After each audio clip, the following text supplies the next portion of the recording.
दोस्तों, पिछले क्लास में हम लोगों ने ये पढ़ा था कि अर्थव्यवस्था और अर्थशास्त्र में अंतर क्या होता है। उसको हम एक एक उसको उसमें अंतर क्या होता है वो एक कॉन्सेप्ट क्लियर हो गया था, पढ़ लिए थे, और जो कुछ भी उसमें था थ्योरम था वो शब्द थे लिखा दिया था। अब अगली बात ये है कि अब हम देखते हैं संसाधन क्या होते हैं। संसाधन यार सिंपल सी बात है, जो आपके जो भी आप कार्य करना चाहते हैं उसमें आप जो जो चीजों का प्रयोग कर रहे हैं, जैसे आप पढ़ाई कर रहे हैं तो पढ़ाई में आप क्या क्या कर रहे हैं, आपको आप जिस चीज की तैयारी कर रहे हैं उसके लिए आपके पास क्या संसाधन है। मतलब आप अगर आप यूपीएससी की तैयारी कर रहे हैं तो आपके पास कौन कौन सी बुकें हैं, कौन कौन सा आपके पास रिसोर्सेज है, आप किस रिसोर्स से पढ़ाई कर रहे हैं, आप विजन का फॉलो कर रहे हैं, दृष्टि का फॉलो कर रहे हैं ना, कि आप मतलब कि अलग अलग कोचिंग का फॉलो कर रहे हैं, आप किसके टेस्टीज फॉलो कर रहे हैं, आपके पास कौन सी बुक है, आपके पास कौन सी मान्यता प्राप्त बुक है, पॉलिटी में आप लक्ष्मीकांत फॉलो कर रहे हैं नहीं फॉलो कर रहे हैं। तो ये एक रिसोर्सेज होता है कि आप जो चीज कर रहे हैं, आप जिस चीज को गति देना चाहते हैं, जिस चीज को आप बढ़ाना चाहते हैं उसके लिए आपके पास क्या रिसोर्सेज है, वही संसाधन होता है। अब सीबीएसई बोर्ड वाला है, उसके पास अच्छे खासे संसाधन होते हैं, उसके पास अच्छी खासी रूम होती है, अच्छे खासा टेबल होता है, बढ़िया व्यवस्था होता है, हाईटेक लैपटॉप होता है, हाईटेक मोबाइल होता है, और आराम से वो पढ़ाई करता है। और जो यूपी बोर्ड वाले बेचारे हैं, जो यूपी बोर्ड हम लोग हैं, अब ये लोग मतलब कि हम लोग में उतनी लिमिटेड संसाधन मिलेंगे, आपको उतनी हाईटेक चीजें नहीं मिलेंगी। आपको पास आपके अगर आप मुखर्जी नगर में जाएंगे आपको 15,000 कमरे हमारी आपके लिए हम लोग नहीं ले पाएंगे। समझ रहे नहीं समझ रहे हैं? तो वो जो एक संसाधन होते हैं लिमिटेड अनलिमिटेड, तो यही होता है कि आप कोई भी चीज गति करना चाहते हैं, कोई भी चीज उत्पादन करना चाहते हैं, अब कोई भी चीज अपना प्रोडक्टिविटी लाना चाहते हैं, तो उसमें जिन जिन चीज़ों का प्रयोग करते हैं वही होता है रिसोर्सेज, वही होता है संसाधन। जैसे कि अगर हम कोई भी उत्पादन के मुख्यतः 4 संसाधन होते हैं। जैसे पहला होता है लैंड, लेबर, कैपिटल और एंटरप्रेन्योरशिप। लैंड मतलब भूमि, लेबर मतलब श्रम, और पूंजी मतलब कैपिटल। कैपिटल मतलब इसमें 2 चीज़ आ जाएगी, एक होता है का पैसा, मनी इज द मेन चीज, money is the main things. आपके पास पैसा नहीं रहेगा तो सब कुछ बेकार हो जाएगा, आप जो भी सोच रहे हैं आपके दिमाग में ही रह जाएगा, आप उसको व्यवहार में नहीं ले आ पाएंगे, वो सब कुछ अर्थशास्त्र बनकर रह जाएगा और इकोनॉमी नहीं बन पाएगी आपके पास पैसा नहीं रहेगा। और इसी पूंजी में दूसरी चीज होती है टेक्नोलॉजी।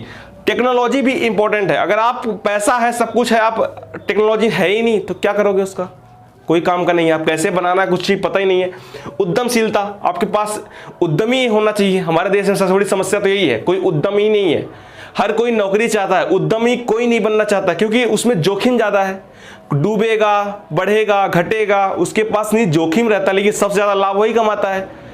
कोई IAS IPS मुकेश अंबानी, धीरू भाई अंबानी तो बन नहीं जाता, टाटा भाई अंबानी तो बन नहीं जाता भाई। वो रहेगा, उसके पास लिमिटेड चीजें हैं, वो जो रहेगा शान शौकत वही रहेगा। लेकिन अब जो लाभ जिसमें ज्यादा है वो तो उद्यमी में है, लेकिन इसमें जोखिम ज्यादा है, मिलेगा नहीं मिलेगा, हम आगे ग्रो करेंगे नहीं ग्रो करेंगे।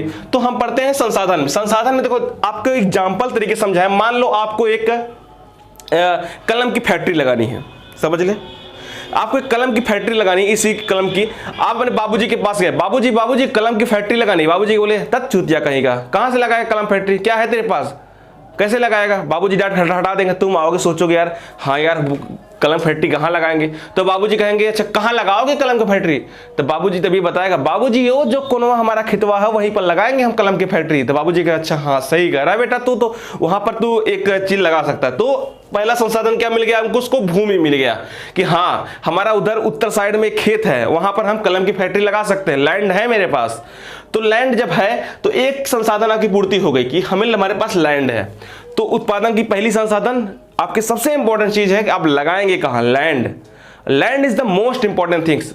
If you have more and more money, more knowledge, more technology, but you have not space, mostly foreigner come and investor come in the India, then lots of problem of the India, then he not get the space land in UP, in Bihar एक भी company नहीं है। क्यों नहीं है भाई, राजनीतिकरण इतना ज्यादा हो जाता है, आपसी लड़ाई भी इतना हो जाता है कि वहां पर जमीनें सरकारें नहीं दे पाती हैं अपने यहाँ की, वहां कंपनियां वहां इन्वेस्ट कर पाए।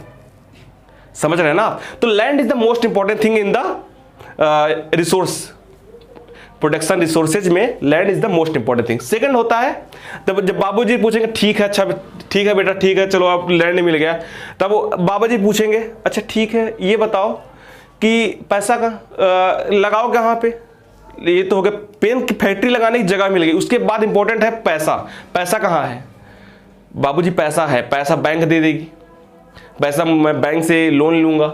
तो ये दूसरी चीज होती है कि हमें पूंजी कहां से मिल रही है, पूंजी भी इंपॉर्टेंट है, बिना पूंजी कुछ होने वाला।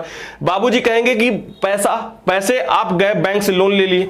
अब फिर तीसरी चीज इंपॉर्टेंट हो जाएगी, उसी में कहेंगे अच्छा ठीक है पैसा मिल गया बेटा, ये बताओ कि ये बनाएगा कौन पेन, ये पेन बनाने के लिए भी तो कोई चाहिए, पेन बनाने के लिए कोई चाहिए, तो उसके लिए क्या पेन कौन बनाएगा, श्रम लेबर चाहिए ना। तो आप लेबर का ढूंढोगे, अपने यहाँ लेबर को बुलाओगे, उनको जो काम दिया वो करोगे। फिर जो और उससे इंपॉर्टेंट चीज है, फिर आप बोलोगे श्रम। जो श्रम है, भूमि है, पैसा है, लेकिन लेबर के पास नॉलेज थोड़ी ना है। लेबर जो होता है, अगर ईंट बना रहा है, घर बना रहा है, तो लेबर को इतना ही पता है कि अगर मिस्त्री कहेगा, जो कारीगर है, जो वही कहेगा कि एक बाल्टी सीमेंट, एक बोरी बालू, एक बोरी सीमेंट, एक बोरी गिट्टी, वो जितना क्वांटिटी बताएगा, क्वांटिटी बताने के लिए जो टेक्नोलॉजी है, जो नॉलेज है, ये कौन बताएगा। तब ये बेटा जो है अब एक टेक्नोलॉजी खोजेगा कि एक पेन बनाने की जो फैक्ट्री है, पेन बनाएगा कौन, ये पेन बनाने का जो जिसके पास नॉलेज है, टेक्नोलॉजी है, उसकी व्यवस्था करेगा। बिना उसकी व्यवस्था तो हो नहीं पाएगा, समझ रहे हो ना। तो एक टेक्नोलॉजी लाएगा। तो बाबूजी बोले ठीक है बेटा, चलो पैसा भी हो गया, टेक्नोलॉजी भी हो गया, लैंड भी हो गया, लेबर भी हो गया। अब इंटरप्रेन्योर कौन है? इंटरप्रेन्योर वही लड़का तो है जो अपने बाबूजी से बोल रहा है बाबूजी मुझे पेन की फैक्ट्री लगानी है, क्योंकि वही जोखिम ले रहा है, वही पैसे, भूमि की व्यवस्था वही कर रहा है, लैंड वही ला रहा है, लैंड वही व्यवस्था किया, लेबर वही ढूंढ के लाया, कैपिटल बैंक से लोन ले लिया है। तो सबसे ज्यादा अगर कंपनी डूबेगी तो पैसा लोन किस पे लिया होगा? भूमि पे लिया होगा, तो भूमि उस पर चला जाएगा, तो उसका भूमि चला जाएगा जो कैपिटल। और टेक्नोलॉजी लाया है, किसी इंजीनियर से टेक्नोलॉजी लेके आया है, तो किसी इंजीनियर रखा है, तो मनी, टेक्नोलॉजी, इंटरप्रेन्योर, सबसे ज्यादा जोखिम उसी को मिल रहा है। तो ये जो है उत्पादन के 4 संसाधन होते हैं, लैंड, लेबर, कैपिटल और entrepreneur. Entrepreneur is the most important चीज in India, because in India entrepreneur की संख्या इतनी कम है, कोई पता नहीं क्यों है, लोगों के अंदर एक जिज्ञासा ही बन रही है मुझे नौकरी करनी है, इंटरप्रेन्योरशिप वाला सिस्टम बहुत कमी है। तो ये सबसे बड़ी समस्या है। तो अब अगर हम देखें कि इन जो संसाधन, इन्हीं चारों संसाधन से पूरी अर्थव्यवस्था चक्रिक्रम में जुड़ती घूमती रहती है। जैसे भूमि है, अब अगर आपके पास भूमि है तो ठीक है, आपके पास पर्सनल लेवल पे है। अगर आप मान लो भूमि नहीं है, आप लीज पे भूमि लोगे, जब लीज पे भूमि लोगे, जिसकी भूमि रहेगी उसको लगान दोगे, उसका भी तो आय होना चाहिए। तो ये चक्रीक्रम में चलता है। अगर आप कंपनी लगा रहे होगे तो उसका अलग अलग इनको लाभ, जो जिसकी भूमि रहेगी उसको लगान मिलेगी, उसको पैसा मिलेगा। लीज पे आप लेंगे, मुझे 10,000 रुपये मंथली दूंगा मैं आपकी भूमि का, मुझे एक लैंड की फैक्ट्री, मुझे एक पेन की फैक्ट्री लगानी है, तो आपको लगान के रूप में उसको 10,000 रुपये देना पड़ेगा। जो श्रम है, अब श्रम को भी आप मजदूरी दोगे नहीं दोगे? श्रम को क्या दोगे? मजदूरी दोगे। अपने यहाँ पेन की फैक्ट्री लगाओगे तो श्रम जो काम करेगा उसको मजदूरी दोगे। जो पूंजी है, आप कैपिटल जिससे लिए हो, बैंक से लोन लिए हो, तो बैंक को क्या दोगे? ब्याज दोगे। जाहिर सी बात है बैंक को ब्याज दोगे आप। और चौथी चीज क्या है? उद्यमी। जो उद्यमी होता है वो तो भाई सबसे ज्यादा लाभ कमाएगा। क्यों लाभ कमाएगा? क्योंकि सारा खेल तो वही रचाया है, सारा जो परपंच है, सब कुछ फैक्ट्री लगाने का कार्य किया है वही किया है। कंपनी डूबेगी तो भी डूबेगा, कंपनी ग्रो करेगी तो वो भी ग्रो करेगा। तो सारा डिपेंड किसके ऊपर है? उद्यमी के ऊपर है। तो लाभ सब ज्यादा वही कमाता है। तो इसी संसाधन के जरिए पूरी अर्थव्यवस्था चक्रीक्रम चलती रहती। चाहे जो चीज का उत्पादन करेंगे इन्हीं तरीके से चलेगा, इन्हीं तरीके से चलेगा। बैंक से अगर हम बैंक का लोन लेते हैं, अब कभी कभी आप देखते हैं दिखाता कि बैंक का नॉन प्रॉफिट एसेट बहुत ज्यादा बढ़ गया, मतलब कि एनपीए बहुत बढ़ गया। क्यों बढ़ जाता है एनपीए?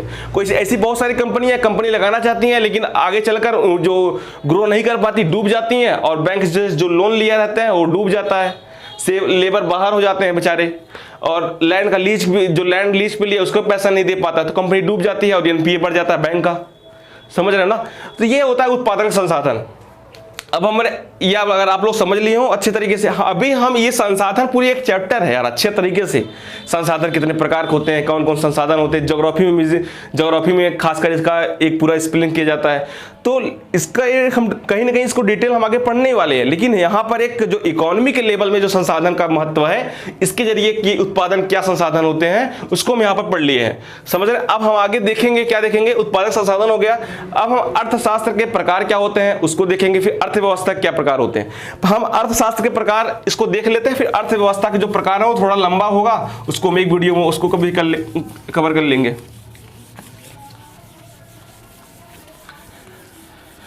अर्थशास्त्र क्या प्रकार, अर्थशास्त्र, इकोनॉमिक्स,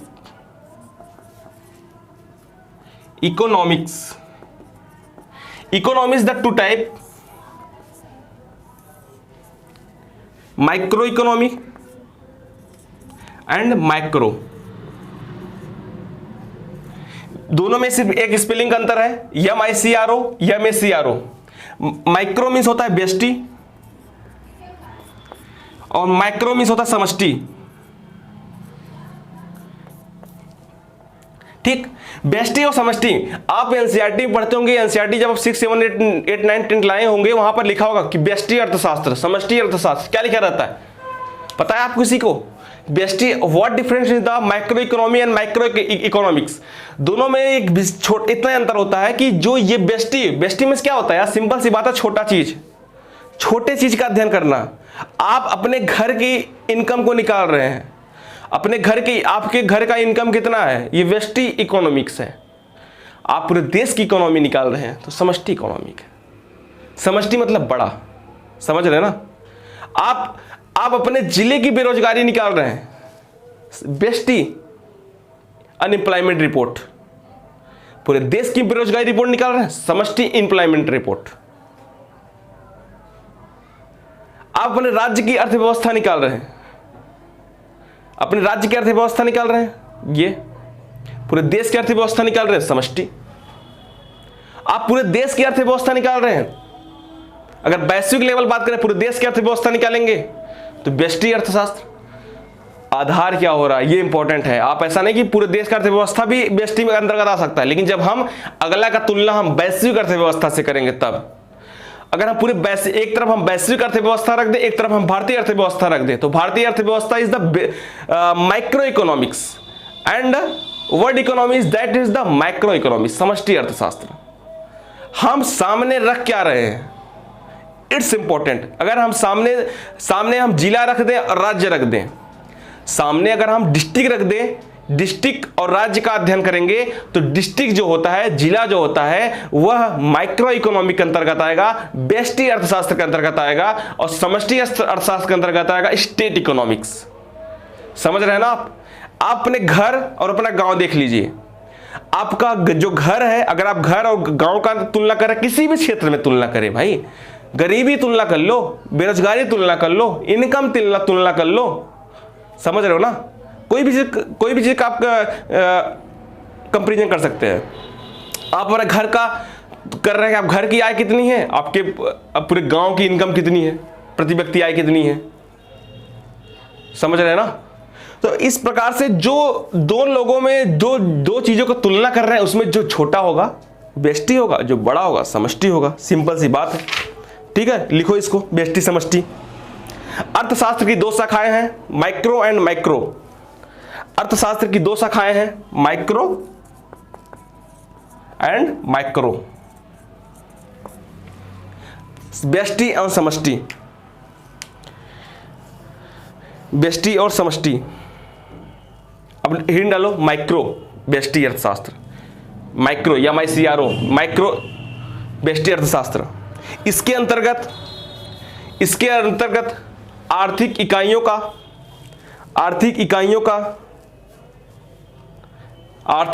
का व्यक्तिगत व सूक्ष्म स्तर पर अध्ययन किया जाता है।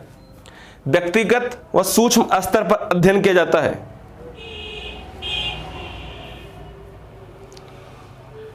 व्यक्तिगत व सूक्ष्म स्तर पर अध्ययन किया जाता है, जैसे प्रति व्यक्ति आय,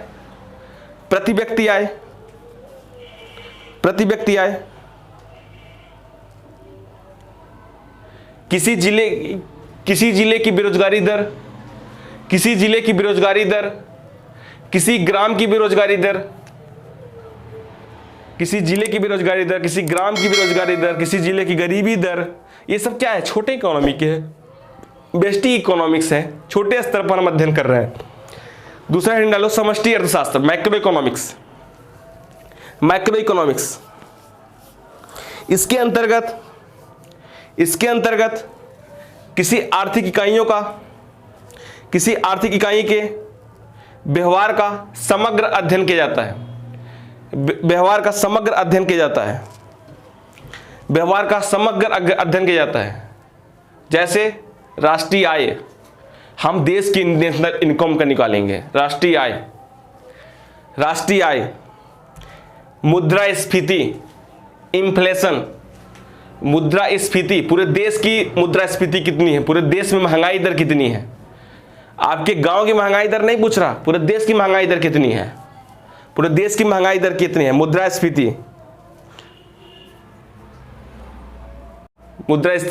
गरीबी, पूरे देश की गरीबी, ये सब क्या है, ये सब समष्टि अर्थशास्त्र है। समझ रहे हैं ना।